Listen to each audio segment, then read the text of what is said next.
Welcome to Can't Knock the Shuffle. I am Sean Kantrowitz. I'm a music producer. I'm a TV producer, the host of a hip-hop game show called The Questions, and I'm kind of obsessed with how songs get made. As a fan, I've always noticed that artists typically only get asked about the same handful of songs throughout their entire career. It's always made me wonder, what about the stories behind those lesser-known songs, the ones that journalists tend to overlook? And in my experience, those unheard stories are the ones that the artists really want to talk about anyway. So that's why Can't Knock the Shuffle exists. I take an artist's entire catalog, I put it in a playlist, throw it on shuffle, and then we talk about whichever songs are randomly selected. We take the interview angle out of the equation and leave it up to the algorithm to dictate which stories get told. And on this episode, I'm joined by Open Mike Eagle, a man who's never shied away from getting personal with his music, so you know we're going to get some good stories today. After he emerged from Los Angeles' Project Blowed Collective, the rapper-producer released his first solo album in 2010, and he's been dropping projects at a steady clip ever since. Mike's songs have always incorporated equal amounts of kind of a quirky eclecticism and comedic wit, so it's no surprise that he's been proficient in the worlds of comedy and television. He co-created the comedy and music showcase The New Negroes, first as a live event and later as a show for Comedy Central, which we get into later. He's also deep in this podcast thing. He hosts his own Secret Skin podcast, as well as What Had Happened Was, his amazing interview series with the legendary hip-hop producer Prince Paul that he has on his own Stony Island audio podcast network, which also happens to be the network that this show that you're listening to right now, Can't Knock the Shuffle, calls home. So shout out to him. My conversation with Mike not only touched on the stories behind some of his songs, but also the existential plight of working as a creative in an industry that's becoming increasingly difficult to navigate through on an independent level. It's great stuff, and I hope you enjoy, so let's dive right into it. Open Mike Eagle, how are you? Welcome, sir. Whoa, feel welcome. Also feel a lot of complicated thoughts and feelings at one time. So it's always difficult to answer how am I, except to say I am many things. My feelings contain multitudes. How are you? You know, I was going to say everything you just said verbatim, and I'm kind of shocked that you were able to capture the essence.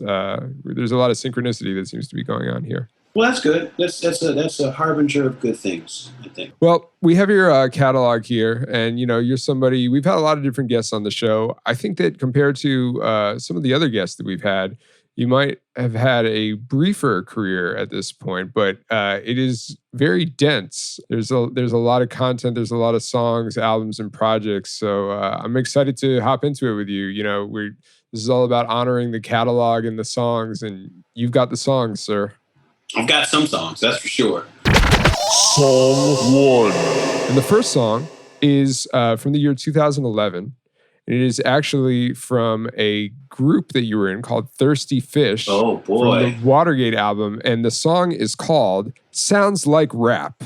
If you can make it sound like you guys are so challenging, dismount your high balance beam so you can satisfy my album needs. And don't go down into the sea like 5,000 leagues. That's far too deep for my squeamish boundaries. Dumb and Mike had to be on drugs to write alchemy, on dialysis, the mescaline, or smack IVs. And you guys are obviously not the black eyed peas. So tell Open Mike Eagle it's pretty good knowing what he rhymes and sings. So I guess I shouldn't then. I apologize, but I would have been more sensitive, except that I've got this wooden skin. I couldn't blend with the men with the bankroll, even when it can go. Surrounded by skanks pointing their shank holes to the mini DV camera mounted atop a maypole. I would say that this sort of leans more on the earlier side of your career, correct? Yeah, for sure. Hell yeah, man. I probably recorded that song in like 2009 or some shit. What that makes me think of is how unsettled on a vocal style I was back then when it came to recording. I come into recording from like street corner rapping, which I became very adept at doing it thousands of hours all over the country. It doesn't translate as well to the vocal booth as one might assume. And when you say that, you're talking about you're literally just like ciphering, you know, freestyling, just, you know, rapping in a non-studio environment. Yeah, mostly freestyling and mostly like not on stages, you know, because that's a whole nother style of rapping. There's a style of rapping that's ciphering, there's a style of rapping that's performing, and there's a style of rapping that's recording. I didn't know any of that at the time. And I thought the one skill set would translate to all three, and it did not. So a a lot of Thirsty Fish is me trying to figure out how I'm going to rap in the studio, along with two gentlemen who were very settled into their own styles. So I often felt very intimidated. But we had a good time, man. We were doing a lot of experimenting. We were doing a lot of, this was our second album. This is you and Dumbfounded in Psychosis. In Psychosis, yeah. We made up Thirsty Fish. And we were part of a greater collective called the Swim Team inside of Project Blowed. Yeah, our first album is mostly known for just writing the theme too hard, because we're called Thirsty Fish, and our first album, literally every song was related to fish somehow. Every song, like not a joke. Like everything was aquatic, water related. We absolutely rode that thing into the ground. The second was called Watergate, but we luckily had figured out that we should probably expand our concepts to include non-marine subject matter. You were drowning in the content. Oh, that's what happened, and we came up for air. Is what we did. This song was produced by a guy named Loden. Loden was a very capable producer that was brought into our world at the time. But what I remember most is really not liking that beat, because that was the thing. You know, I'm in a group. I'm collaborating with people, and so this is me sometimes having to figure out a way to get down with a beat that I'm not feeling very much. And this one, I was like very anti this beat. Like I was like, I don't like this beat. But the other two guys were like, no, this beat is great. And I think what it is just me. I'm a melody guy. Like, and this beat is just so about the rhythms and all the drums and all of that. And now I can understand the appeal of it. But at the time, I couldn't see it. So I was just trying to find a way to approach it. And we picked. The beat already had the sounds like rap sample in it. Right. So, I don't know. We each took an interpretation on what it meant for something to sound like rap. And so I did this sort of sing rapping thing, very Project Blowed influenced. And then I bailed on it by criticizing that style myself. Within the verse. Yeah. Very meta. And then I just started rapping fast, also Project Blowed influenced. Yeah, definitely in the Project Blowed bag. In hindsight, let's just cast away the fact that everything works out the way that it's supposed to, and we'll just accept that as fact. But in hindsight, do you feel like you are glad that you began your recording career in a collective, or do you think that if you could go back again, do you think that maybe you would have waited till later? Because I guess there's sort of two sides to it. You know, you learn a lot in a group dynamic, but also you enter situations where you're rapping on a beat, the first song on an album that your name is attached to, and you don't like it.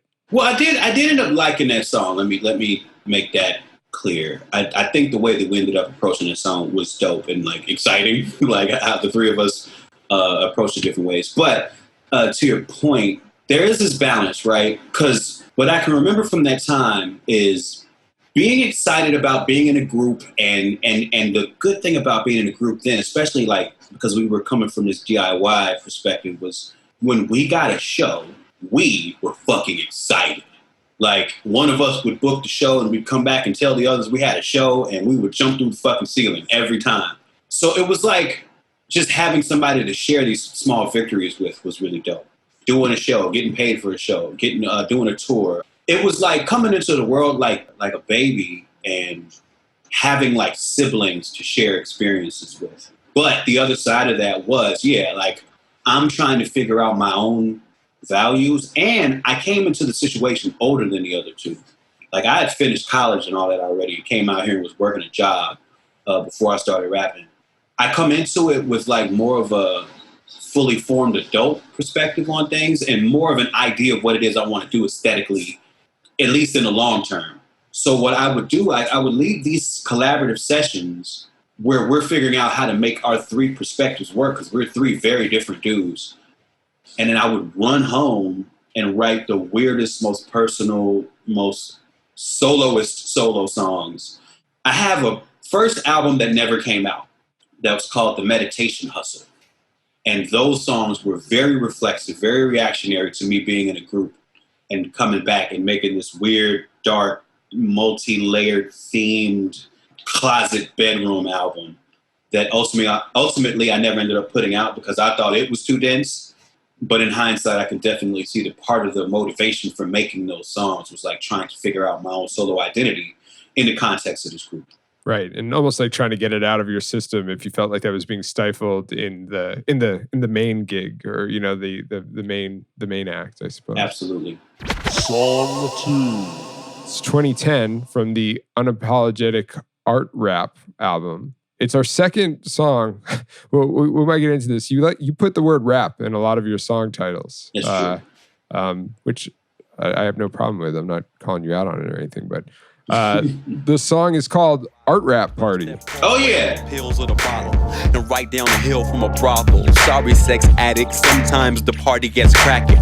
Moving to a soundtrack of REM sadness. We use the term very loosely. We play bid wisp and serve cherry juice drink. Dr. Serengeti has a Burberry mood ring and goes on rant like an absurd Gary Busey. Ain't no party like an art rap party, cause an art rap party's so smart. Take it with me now. Ain't no party like an art rap party, cause an art rap party's so smart. We playing backgammon. Ain't no party like an art rap party, cause an art rap party's so smart. Where your Kimball's at? I guess I'm curious to know, what is the percentage or split on how satirical this is versus actually identifying what was a burgeoning sort of subsection of the genre at the time? Well, I mean, and maybe your opinion or view of it has changed in the decades since. You know, it's really interesting, man, because I'm so far away from the mindset I was in when I was making that kind of thing. Like,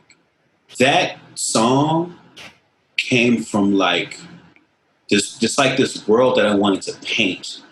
Like, I wanted to will this world into existence. And I was actually, at the time here in LA, I was doing these events called art rap parties that I really wanted to be like real life versions of the experience happening in the song. Like, I was doing them like at art galleries. Like, I was just having these events called art rap parties.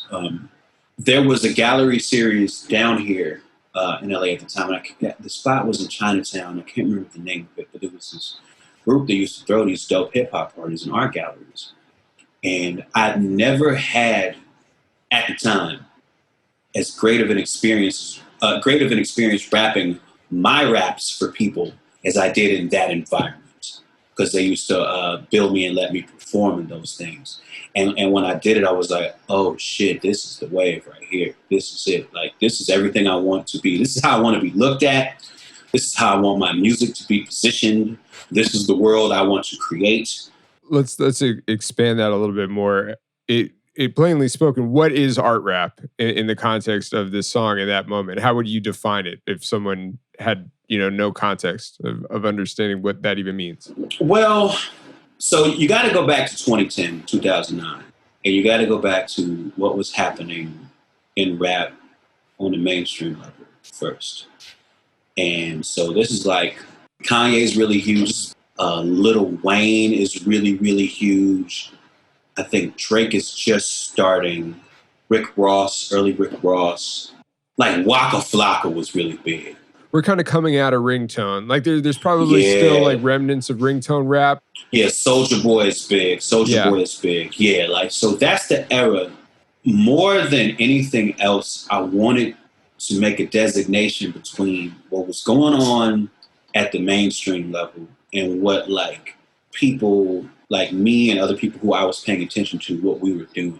I wanted to make some sort of designation between, like, Waka Flocka Flame and Danny Brown, or, Gucci Mane and Serengeti. At the time, it felt like an important distinction to make, because for consumers, you just wanted to have your own lane, I felt like, because there was no differentiation happening. And I was really in my head about, well, rock gets to have all these subgenres. They get to have bluegrass. They get to have art rock. They get to have, garage. They get to have all these different designations. Sure.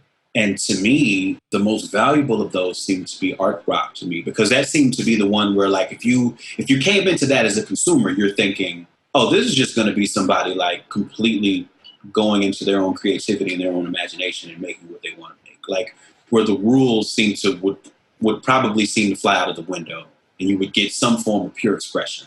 And so I felt like that is how I wanted to identify myself and these people who I considered to be my ilk at the time. So I wanted to have that term be a flag that I flew under. And if anybody else wanted to join me, like, they'd be free to. But see, now that was just art rap. And then the art rap party was this whole other thing. Like, the art rap party was like this half satirical, half imaginary, half I'd love this to be real event that would take place in this world. It didn't directly depend on what my definition was of art rap as a thing.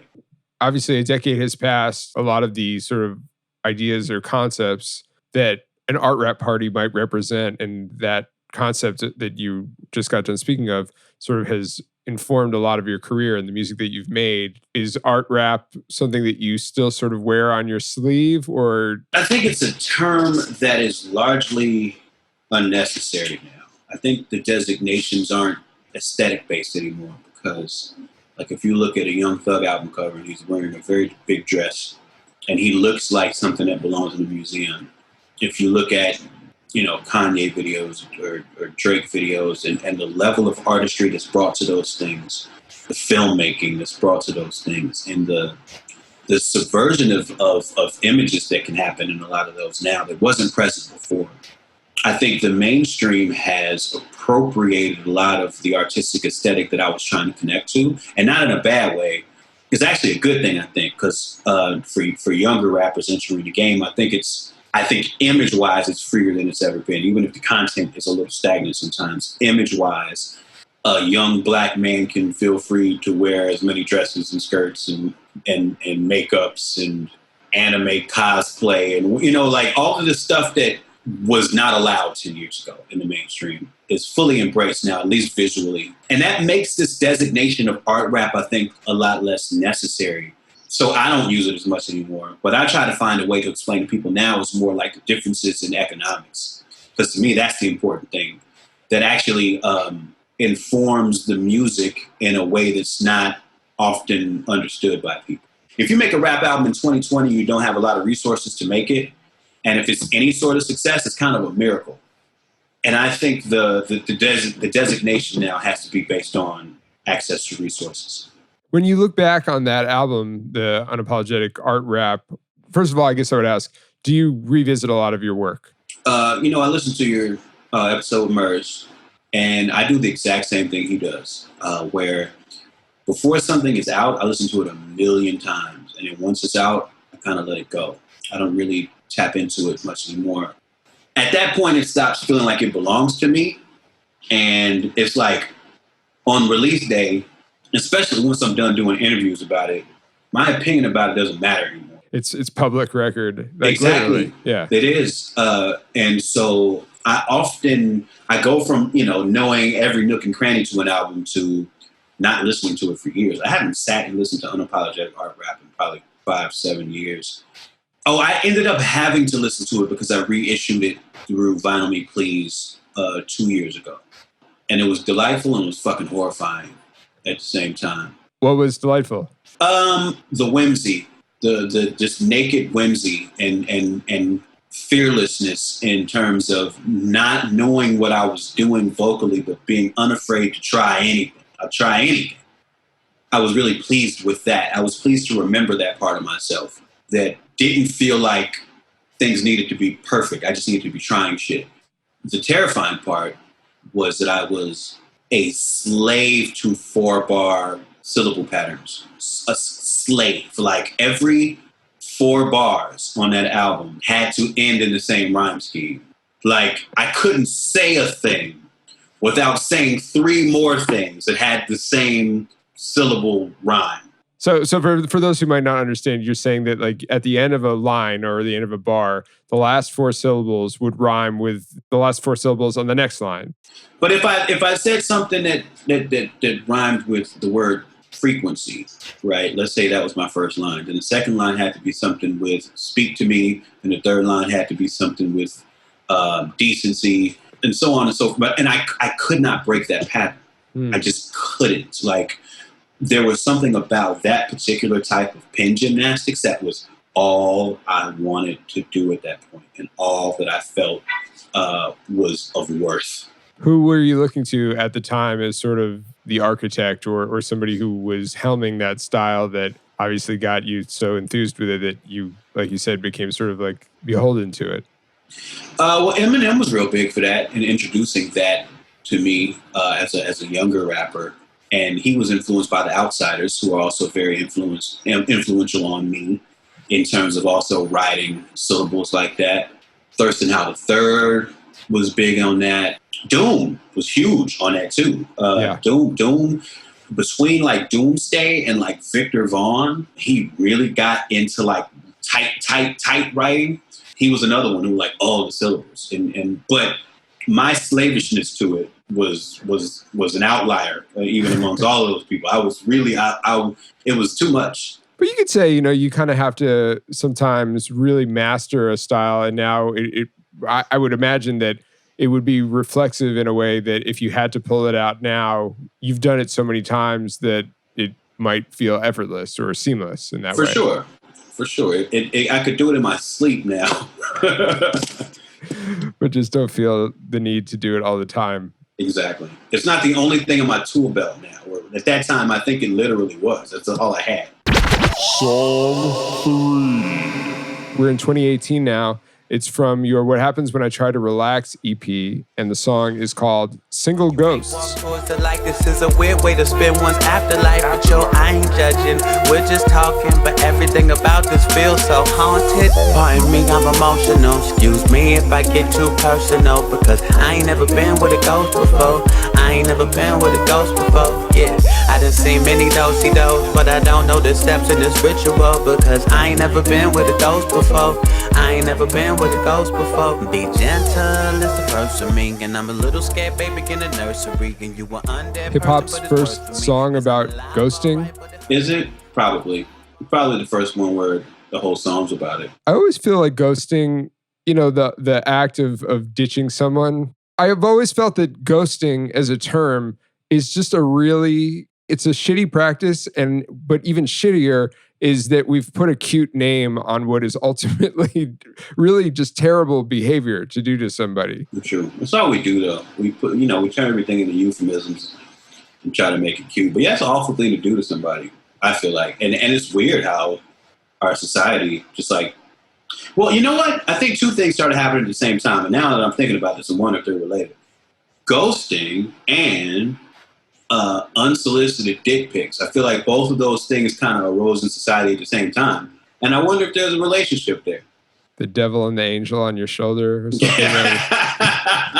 I don't know. There's some force balance to that where like if a person can be the recipient of an unsolicited penis, then they also feel licensed to not tell somebody why they're not going to speak to them anymore. Like there's some, I wonder if there's some psychological relationship there. That feels justified, though I would say that not everybody who ghosts has first received a dick pic. Right. I don't think it's a one-to-one thing in any means. I just mean like as a societal force, as an occurrence. Yeah. We don't have to get into like the specifics of it, but what sort of led you to want to dedicate a song to this? Like I didn't really get it. Like I used to hear about it all the time, but I didn't really get it. And then my barber ghosted me. Oh wow. It hurt, man. It hurt. Like it hurt. One day we had an appointment and he just never showed up for it. And then I didn't hear from him about it until like 2 days later. You know what I mean? Yeah. It felt fucked up. And I was like, oh, this is what that is. And then I like wrote the song like shortly after that. Barber inspired. Not what I was expecting. Yeah, no, totally. But that's how I got it. I always say that I think that we're going to look back on cell phones the way that, doctors now look back on cigarettes in like the 50s or like. You think they're going to give us big fat tumors? I don't know if it's necessarily going to be tumors, but I do think it's safe to say that they'll look back and be like, oh, the way that we promoted this and didn't really have all of the science on, or the science that we did have on it and that we, didn't share, it was just completely reckless and irresponsible, Yeah, but that's mostly what we do. We allow convenience to motivate what we embrace in society without thinking twice about what the fuck the cost is. You shot a video for this song as well. I directed that video too, but that was a fucking nightmare. That whole story was a nightmare. The story of the video? Yeah, man, because I wasn't going to do it. I knew a guy who was in charge of the marketing department, or he had a line on funding from a marketing department from a company. They wanted to get videos made with their technology so that they can promote their technology. So they were giving out budgets to make videos. So I'm like, okay. So basically like free video, which, that's cool. I never a problem with that. So I do it. And then the company just stops paying all their bills. They ghosted you. They did. They stopped. They did. And they stopped paying all their bills. So like we had paid up front for all of this stuff, overpaid. Like we had spent past the budget. I mean, and that's not, of course, not their fault. And I wasn't looking for them to pay any overages, but definitely to pay the part that they were supposed to pay. So it ended up being this just long fight with them that when that fight was finally over, the video was like super late. And I don't know, like I look at it now like, oh, so I actually ended up spending money for a video that I wasn't ever planning to have and having like a month-long headache about this company that wouldn't pay what they said they were going to pay. Yeah, music videos are weird as well, particularly for indie artists, but also particularly in the age that we live in now, because I think a lot of us are operating from this stance of remembering how videos were a really big moment. I remember watching MTV. I remember watching The Simpsons one night, and like they premiered the Michael Jackson black or white video right after The Simpsons. That was like a moment. It's interesting, videos are more ubiquitous than ever now in our time and in our consumption of them. But it also, I guess it's not unlike any other kind of media where it sort of feels like you have to have them, but it's also not necessarily the moment that it was. Well, when my career started, there was this serious sense that it didn't even make sense to make a video. At that point, MTV stopped playing videos. So there was no place really on television to have a video. And YouTube wasn't really established yet as like a place where you put things like that. So like there was this dead zone. It was just like, okay, we have this marketing, but what the fuck do we even do with it? There's no reason to have a video right now. So now like YouTube is fully indoctrinated into our society. We all know we have it, and we all know that's where we go to watch things. But like what I'm starting to sense now, it used to feel very democratic on YouTube, where I used to feel like if I had the right music video, like quality wise, and spend a good couple of days promoting it, I could have a decent view count. Now I feel like it's different, and I don't really know how. I feel like somehow YouTube has made it more difficult for people to see things or something, but I don't know why they would do that. Right. So I don't know. It feels weird now. Now it feels like where it felt at one point, like if I put it on my platform and told everybody about it, a decent number of thousands of people would go look at it. Now I feel like even though I have more fans, YouTube seems like more of a restrictive platform. I feel like I get more burn off of putting a clip of a video on Twitter than I do on YouTube. It's really weird. I don't understand how it all works. I feel like the robots have changed the rules and not really told the rest of us. It's the algorithm, baby. But yeah, hey, you already know. I feel we can't knock its shuffle. So I'm not going to badmouth it too much because you can't diss the robots on this show. You're right. Exactly. They get a pass. They get a free pass. Song 4. Even more recent from your Comedy Central show, The New Negroes, and the song is featuring Fonte Coleman. It is called Woke as Me. Take it from you. I wear hemp drawers and biodegradable shoes. I know the planet fucked up and how it got that way. I only flush my toilet once every goddamn day. I'm fucking woke. You say you woke, bro? I say supposedly. You ain't nowhere near as woke as you supposed to be. Man, you telling jokes. Yeah. Fool, you so asleep. Yeah. Bro, you might be woke. You just ain't woke as me. Trying to beat me in a woke off and get broke off. No jokes. You don't want no smoke. With this woke Tom broke all your neighborhood. The New Negroes was a live comedy showcase and music showcase that you and Baron Vaughn did in Los Angeles. Began to tour it, sold it to Comedy Central, or produced with Comedy Central to turn it into a television show. I always thought it was kind of ill that you basically, at least from an outside perspective, got a company like Comedy Central to help you make a bunch of dope singles for an album. Well, yeah. I mean, going into it knowing, part of what we sold in that show was that there'd be, a stand-up show with original music on every episode. Right. And so, my thought was, let me not just make a bunch of open mic Eagle songs. Like, let me see what kind of collabs we can get, what kind of guest stars we can get. And also to make music that, from my vantage point, was like more palatable, like more ready for mass consumption than shit that just checks all the boxes for me. What was that experience like? For somebody who has made unapologetic art rap, for lack of a better term, were there a lot of concessions that had to be made? No, I mean, because at the end of the day, it was still my choices. There was a plan. There was a game plan in place. Let's get banging beats. Let's get great collaborators. Let's make songs that are speaking to topics, but in a humorous way, which is something I've been doing all my career anyway. So it wasn't me having to stretch really at all. And I think the fucking results were like dope. But man, I tell you what, like, I learned a very serious lesson when it came to that about, like, there's this question of can music be successful without the help of the music industry? And in this case, I learned that could not happen. Like, I have, we had songs with Lizzo, MF Doom, Fonte, Method Man. Yeah, Method Man. Like, we put together something that on paper should have been a clear blow up, like a clear, like, success. And I think if you listen to the songs, they all sound good. And they're funny too. They're very topical and they're very funny. But they're not, it's not joke rap.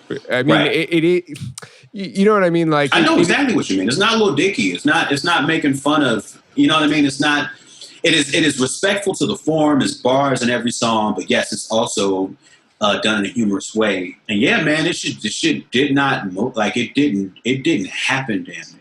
It damn near did not happen. And what I understand now is that for us to make those songs, Viacom needed to own everything. They needed to own everything. Beats, lyrics, they need to own it all. Mm. But what that means is if we want Lizzo on a song that Viacom owns instead of Atlantic, then Lizzo has to submit a waiver to us that Atlantic has signed off on, saying that it's okay that Lizzo does this verse that we don't own on this thing that you own. But since that is the case, that means Atlantic will not help at all. Right, because they have no stake in it. They will not participate in this process at all. And that's the same for every artist who we had who's on a label. Like, once that waiver came to us, what that meant was you were on your own.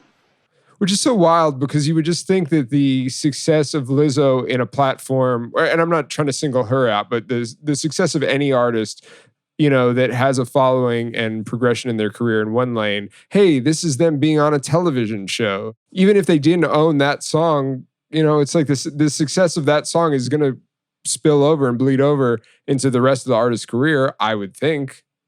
That's what we thought too. That's certainly the thought we came into it with. And that is just not how anybody in the music industry saw it. And I think another thing it's reflective of is the kind of diminished view of broadcast cable right now. And it just doesn't have the same cachet as it used to. So if you're Atlantic, you're not necessarily tripping that Lizzo has a song on the Comedy Central show or has appeared in or acting in the music video. And they barely care, because if it were fucking Hulu or Netflix or something, it might be a different conversation. But it's Comedy Central and it's Viacom and it's kind of the older guard. Yeah. And it's just not as culturally relevant as it once was. And I think that, a lot of the labels were looking at it that way.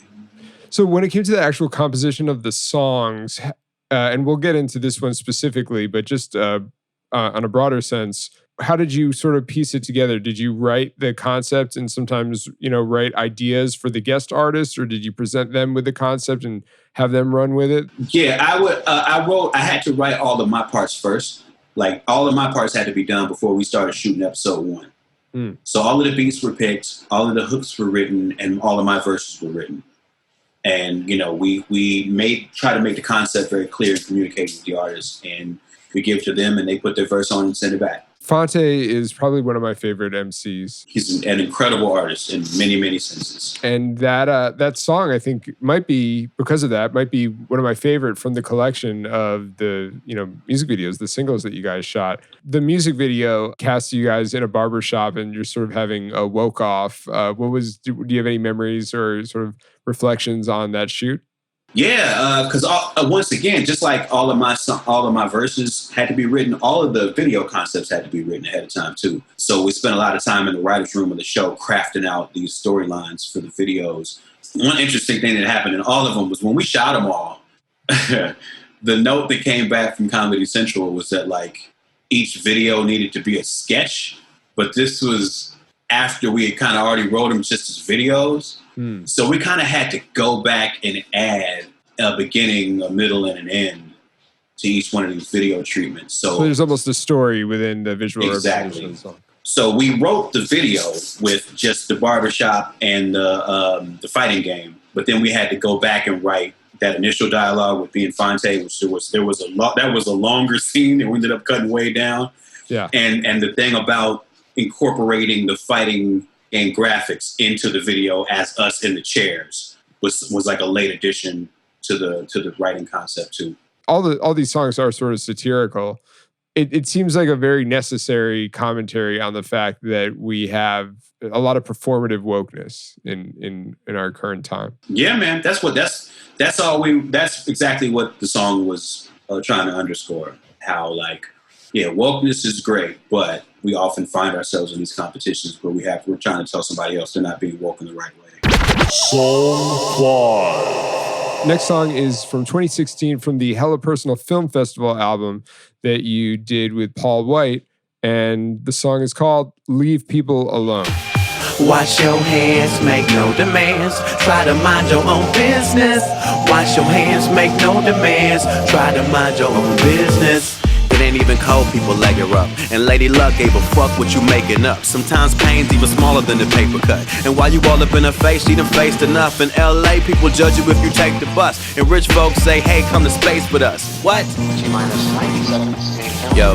All systems are go. You should be polite, you big dummy. Shut the fuck up and let that... Kind of feels like a good follow-up to what we were just speaking about in terms of telling people and casting judgment and direction on people. Do you sort of see that as cut from a similar cloth? Yeah, kind of. I don't even remember what I was thinking about. I was in England when I wrote that song. I had to write that album really fast, like while I was on a tour of Europe for the first time, because I recorded that album with Paul White, a British producer. It was really dope. We had like limited studio time, so like while I'm doing the shows in Europe, I'm having to like write songs, like while I'm, you know, on trains going from, you know, England to Germany or whatever the hell. Like I'm trying to just figure out what the fuck to write about. And I don't even remember what it was that like made me write that one. How long were you in Europe? It was like 3 weeks, I think. Was this something that you planned before you went on the tour? Yeah, we had to have it all kind of lined up. And what that meant was by the time the tour was over, I had to have all the songs written so that we could at least demo them in the studio together. Even if I refined them later, like we kind of had to have it all mapped out. Was that very stressful? That sounds very stressful. Sucked. Yeah, it was. I mean, like I'm happy that it turned out like it did. I think there was only like 2 songs from that original batch that we didn't end up using. But yeah, that's not my preferred way to write anything. Is to not have time. Did you at least have a lot of the beats and production from Paul prior to getting there, or was it sort of presented to you? Was he working on it while you were out there? No, well, he had sent me a big pack of like basic beats, like foundational loops and like just sketches. Exactly, sketches is the best way to put it. And so I'm writing to those things and trying to find concepts from the way that these sketches make me feel, and then bringing those songs into the studio when I was out there and us starting to refine them from there. Am I correct in feeling like you feel a little disconnected to this album? No, actually, I feel a little disconnected to that song. Got it. Because that's a song that I don't have the greatest visceral memory of where I was when I thought to write those things. Oh, I do remember that I wrote that song in an Airbnb in Vienna, though. I do remember that, but I don't remember why. I remember why I was in the Airbnb, but I don't remember why I wrote that song in that Airbnb. I was like, there was a lot of drugs on this Europe trip. Just woke up in an Airbnb in Vienna and I wanted people to leave me alone. So I was like, shit, leave everybody alone. Hella Personal Film Festival. Obviously, that was sort of callous of me to say that you're disconnected from an album that's called Hella Personal. But, what did that album sort of represent to you in terms of your development as a writer and continuing to develop your perspective? It sort of seems unnecessary in a way for you to have to label something as, I feel like all the Open Mike Eagle albums are hella personal. I know you didn't do that as a way to distinguish this, but, that's the thing, man. Most of my albums, I find that like any one of my albums could have been called Dark Comedy. Any Right. one of my albums could have been called Hella Personal Film Festival, and most of them could have been called Unapologetic Art Rap. That is kind of a thing that ends up ringing true with me for a lot of my titles, is that they're transferable. But this one, my memory of it was feeling like each one of these things was a little scene in my head. And a lot of times I was a character in these scenes, and some of them were informed by real life, and some of them were just informed by my imagination. But the film festival part of that title is what really distinguishes this album. Every one of these songs to me felt like a little movie. It's just that song, I can't remember the movie. Listen, we have a bunch of those in our lives. You'd be like, hey, have you seen this? You're like, no, I haven't. And you sit down to watch it. And then like 15 minutes in, you're like, oh, I have seen this. Yeah. I know this one. Song 6. This is from a collaborative album that you did with Serengeti in 2015 under the Kavanaugh moniker. The album was called Time and Materials, and the song is called Overland. Why you so demanding? Why you so demanding? Why you so demanding? Why you so demanding? So demanding, underhanded, underpinnings. Got 100 winnings and many losses. I be flossing my teeth. I got no beef. I am a Christmas wreath. I miss the days. I miss the days. And I miss the minutes. And I miss my spinach. And I put these kisses in it, not chocolate. Watch my rocket ship. I am apocalypse. Inside a nerd. No one's after him. Shatterstar. Back to Zanzibar. Rapping in your daddy's. This feels a little loose. It is very loose. That is a freestyle. I thought it was. Yeah, that was completely a freestyle. Yeah, man, that album was made in a week in a very in a manner unlike I've produced anything else ever. And I did all the beats too. So I took time after to add production to the beats because they all started as loops of my favorite songs and shit. So that's actual samples, you mean? Yeah, that's a King Missile loop. And King Missile is the most college rock band ever. And Getty's hook on that one. I ain't got a job, but I'm working. I love that shit. And he wrote his verse for that one, and I freestyled mine. That's the only thing I freestyled on the album. But that whole album was approached in a freestyle manner. Even the things I wrote, I didn't spend a lot of time on. Which is weird because it's kind of a concept album too, right? Yeah, but the concept, we just kind of threw that on. It's not the concept. The concept even informed our slapdash approach to it. The concept is me and this guy, we work in this building and we sneak away and we make these songs. You know what I mean? It's not informing. Super abstract. Right. And it's stating that we didn't spend a lot of time on this. We did these while we were on break, doing maintenance. You know what I mean? Right. But it's interesting though, because you do strike me as somebody who does, you're a deep thinker. You are somebody who puts a lot of thought into the albums, the projects. Dick pics and ghosting, You know what I'm saying? There definitely is still a lot of conceptualism that, I think is applied to a lot of this. So this is sort of you just a little more off the rails, I guess. Oh yeah, for sure. Because that's the spirit of the project. I have a lot of fans that didn't like it, and Getty has a lot of fans that didn't like it either. I think it underperformed by almost every metric. But the people who love it really do love it because it's just an energy thing. And I don't often make music with an approach that's just informed by energy. Like you say, I usually do put a lot of thought, and this was just thinking less and seeing what happened, and then me and Geddy's energy just kind of went forward and took that project where it went. We started the conversation talking about you working in group dynamics early on. Now that you've done a lot of solo material, does working in groups have an allure or an escape maybe that you wouldn't get on a solo album? Yeah, in some senses. And I think it's just always great to have context. It's always great to have context. It's always great to like collaborate, especially with artists you respect, and like kind of show that you as a recording artist are not a singular entity, but you represent like a scene. That's always really, really valuable and important. Collaboration wise, like I'm not always in a rush to do it, but with somebody like him, like I've known Serengeti for 20 years, you know what I mean? Like, and I really love his work. So like I enjoy collaborating with him in a way that I wouldn't with a bunch of other people. Song 7. The last song is from 2015. You're a special episode of Open Mike Eagle EP, and it's another raps song. It's raps for when it's just you and the abyss. Venus years, I'm so right-brained I can't grow an even beard. I wonder if I balance shit out when things seem as weird. They say it is above as it is below. My skin is so hot, but my heartbeat is 10 below. In the cold beverage, daydreaming about a centerfold. I answer only questions as easy as to pretend to know. It's hard being brick and mortar creatures. My thoughts have to fit in phones and through computer speakers. Was pretty geeked about my LA Weekly feature. I showed it to my dad, my barber, and my piano teacher.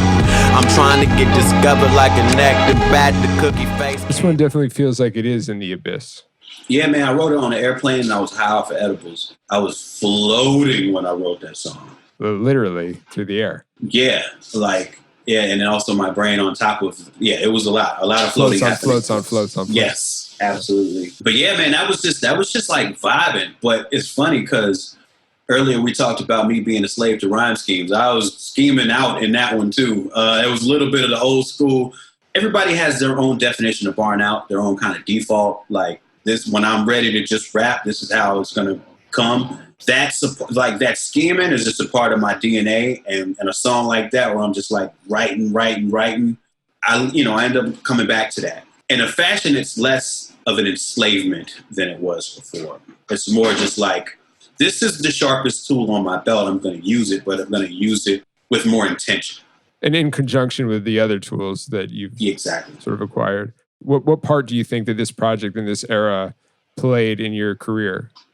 Well, it's interesting, man. There was a time in my career where after every album I put out an EP, mostly of songs that didn't make the album. And this is kind of another example of one of those. But the biggest song of my career is on that EP, a song called Ziggy Starfish. Again, I often can't see what it is that's going to be like the big thing.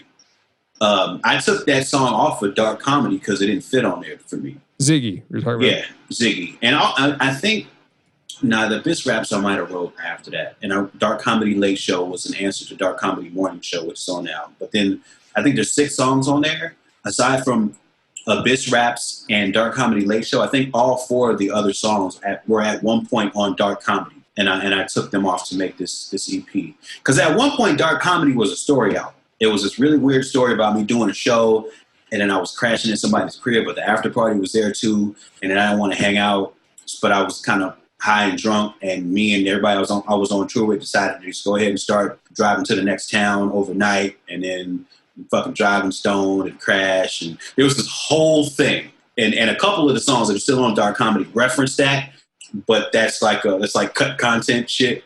But then then some of the songs ended up on the special episode EP, and Ziggy Starfish of those ended up being like the biggest song of my career. Did you really show your LA Weekly feature to your dad, your barber, and your piano teacher? Yep, the 3 of them. And what were their reactions? Dad was happy. Barber was nonplussed. Piano teacher was over the moon. He thought that shit was unbelievable.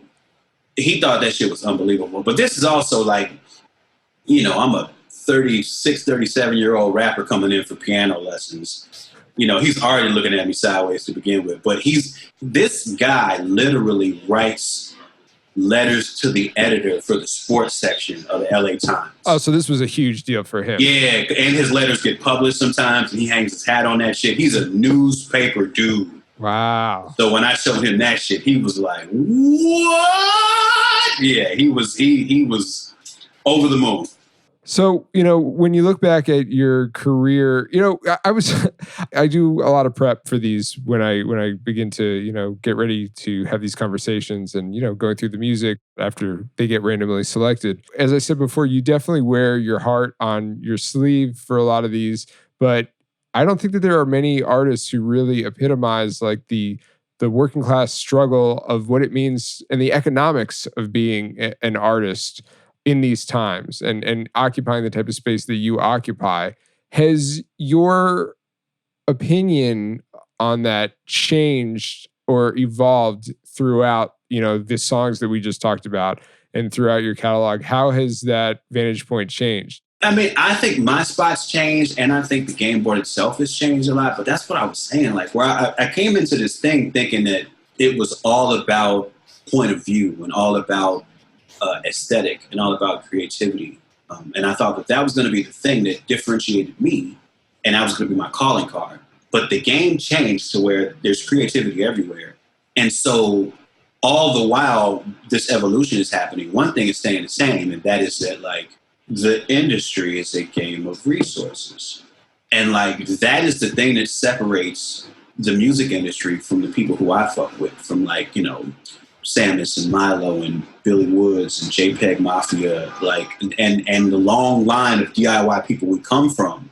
I think now more than ever, there's just this really big gap between the ruling class in music and the working class. And it's a thing that reflects economics and society. I think we're getting to a point where it might be impossible to do this independently.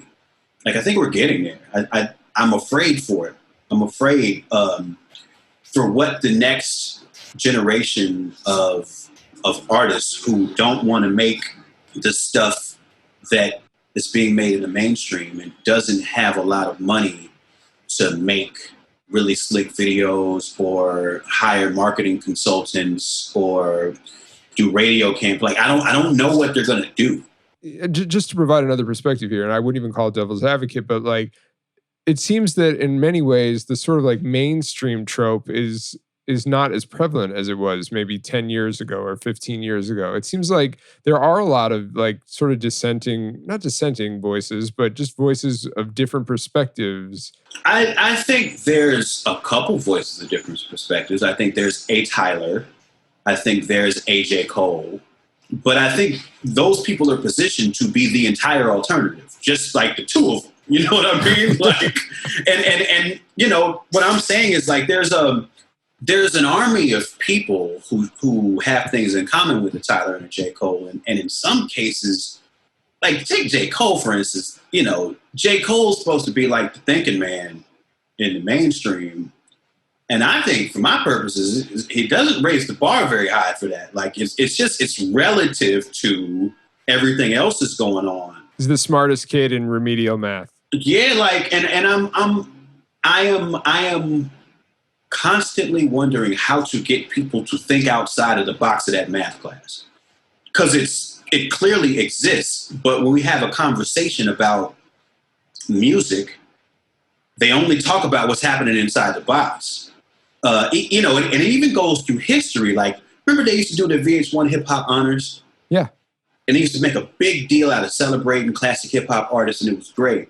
But it was only celebrating the artists who had hits. The biggest artists. Well, it's the winners write history. Like, when you look at the dope thing about what I've always loved about hip hop in general is that you look at the artists and the records that they sampled, the sounds of 1977 that you could glean from how media covers it and how, like, the encyclopedia or whatever version of the encyclopedia we refer to is going to be completely different than the sounds of records that were released in 1977 that are then sampled later. It's like, oh, wait, like, we thought that 1977 was just these three artists, but you look at all these records, like, there was a lot of crazy shit that was happening then.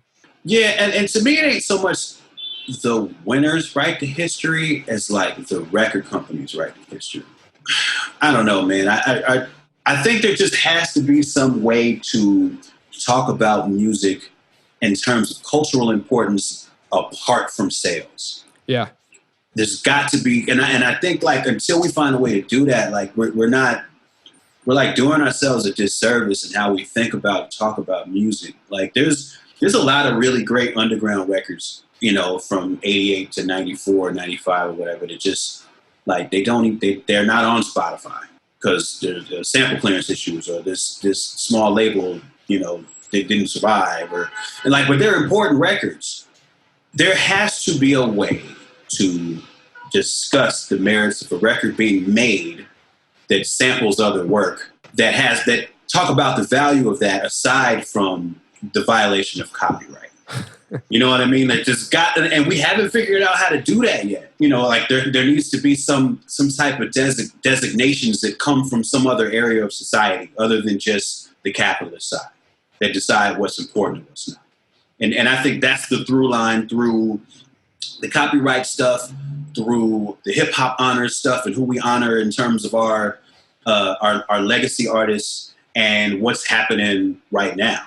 Where like, it is clear to me that the conversation is relegated only to people who make money. Right. And like, I think existentially that's not good. You know, like I look at Joe Budden and Charlemagne having a pissing contest about ownership and shit. I own my shit. You know what I mean? Like, right. And the only reason that I'm to understand that I am not part of that conversation is because I don't make enough money. You know what I mean? Which also is a function of not having the reach and not having the audience, which is very fair. Right, because if you have the money, then you're able to purchase the reach. Well, no, I would say this. I would say if I had the audience, that would create the money that puts you in the conversation. Like, true. That way. So I'm not sitting here saying that, I'm not saying that it's not, that's not important, like the audience size and the reach and the market share. I'm not saying that's not important. I'm just saying it's weird that it feels like that's the only thing that's important. Yeah.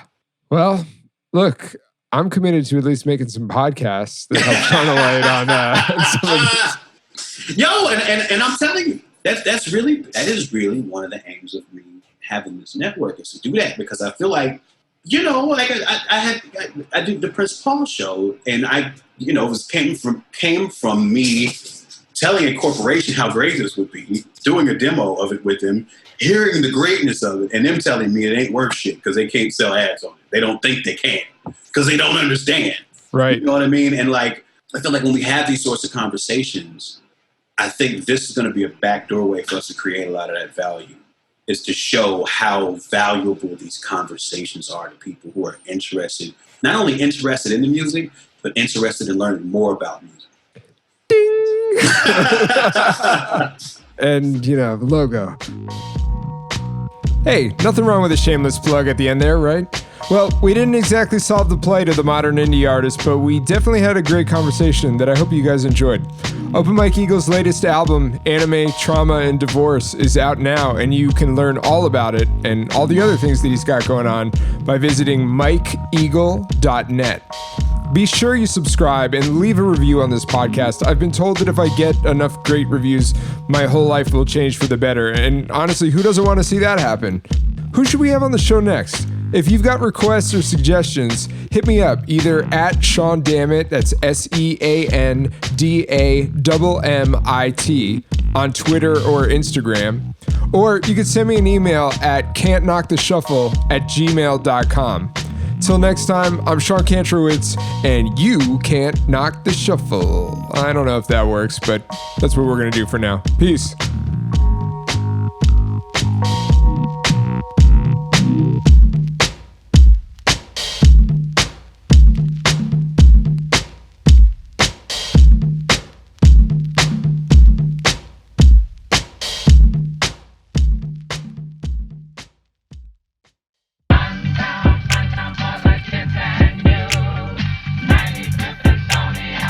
Stony Island Audio.